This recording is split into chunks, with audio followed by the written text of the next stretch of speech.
If you think you need to buy the latest gear or master every single plugin to become a great music producer, you're already starting wrong. I've been doing this over a decade, making music for films, ads, and songs. And I can tell you, the real skills that matter have nothing to do with how expensive your equipment is. In this video, I'll share the 3 things that I'd wish I'd learned earlier to save you a lot of confusion and wasted money as a music producer. Hey guys, welcome back to my channel. I'm Saurabh Shetty and I'm a music producer and a live performer. I've been in this industry for over 10 years and in the midst of it, I've composed music for film tracks, for commercials, for songs in web series and done a lot of original content as well. And these are the 3 things which kept me surviving and growing as a music producer. Point number 1, learn storytelling through music. Before you even learn to produce, learn to feel music properly. Now, what do I mean by this?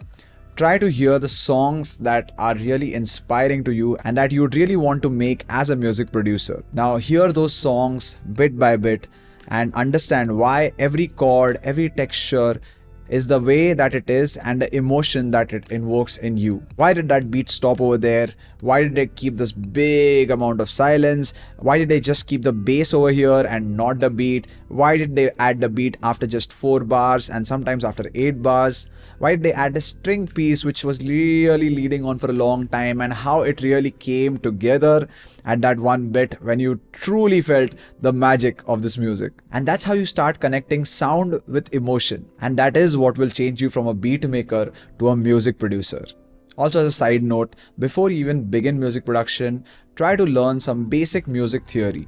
You don't have to be a Mozart or a Beethoven, but just try to understand how relative chords work, which type of chords can actually evoke emotions of sadness, of anger, of passion, of happiness, of calmness, and how they all transition into each other. That'll be an essential skill to learn when you're going higher up into music production eventually. Also, one more skill that you can really use very nicely is learn finger drumming, which is basically create beats through the piano. And how that helps you is to create also a sense of rhythm in you, and that ability to create a beat whenever it's not actually there. Just with some kick sounds, snares, hi-hats and cymbals, you can create a beat out of thin air if you can play it well on your piano. Also, you don't need to learn all root key arrangements as long as you have just understood one scale, which for many of you might be just the C scale and all the relative chords around it. You'll always be able to transpose your keyboard in the required scale. The second point I want you to think about is take minimal gear and stay there.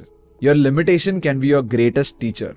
You don't need 100 plugins in your plugin library, as many people have, where they don't even know how to use 5 of those plugins. Instead, learn to work with a minimal amount of plugins, just the ones that you need right now to enhance your sound. Maybe initially just use the native plugins that are supplied with the software that you're using to create music. Even gear wise, all these mics, these sound interfaces, these new age MIDI keyboards, they bring you a ton of new features. But if you don't know how to use the basic features, what use are they with their higher price points? I actually started with a laptop, a pair of headphones that came with your mobile phone in the days, and a microphone that comes attached to them. That's how I began. And when I realized that this sound is not able to capture some frequencies that I wanted to capture, that is when I shifted to a sound interface and a new mic. So initially, you don't need any such sort of equipment. Keep it minimal, make it better. And when you realize the shortcomings of your software, of your plugins, of your instruments, that's the time you should upgrade it. And trust me, less is more. When you understand your instruments and your gear better, you start creating, not just tweaking. The third point, which I feel is the most important for any music producer, is sit at the desk. Make time for it.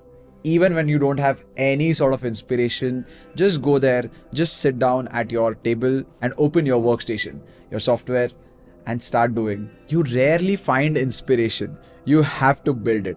And consider something, in the long run, if you are choosing to be a music producer, you will have times where you have to create on the spot. without being in the perfect mindset, in the most calm states of inspiration, of passion. And the only way you're going to be able to do that is if you've practiced sitting at the table and coming up with inspiration even when there isn't any. And sometimes it does happen that you're sitting at your workstation, you're working for an hour and nothing comes of it. It's fine. Let it be. Another day will come, another new idea will come, but you have to be present in order to capture it at the right time. Even Ed Sheeran recently said he goes to the studio just to be bad at music. Because the moment you have some expectations set from you that you're gonna create that viral song, that amazing music track, which is gonna cause magic everywhere, that's the point you really lose out on the present moment. Instead, go with an intention to just be bad, but do it anyways. Try out different things. Try to be daring in your approach towards music, and that's how you will really stand out from the other people who are already there and making music. I have one label stuck to my screen the entire time over there in the pink one, which says pace over perfection.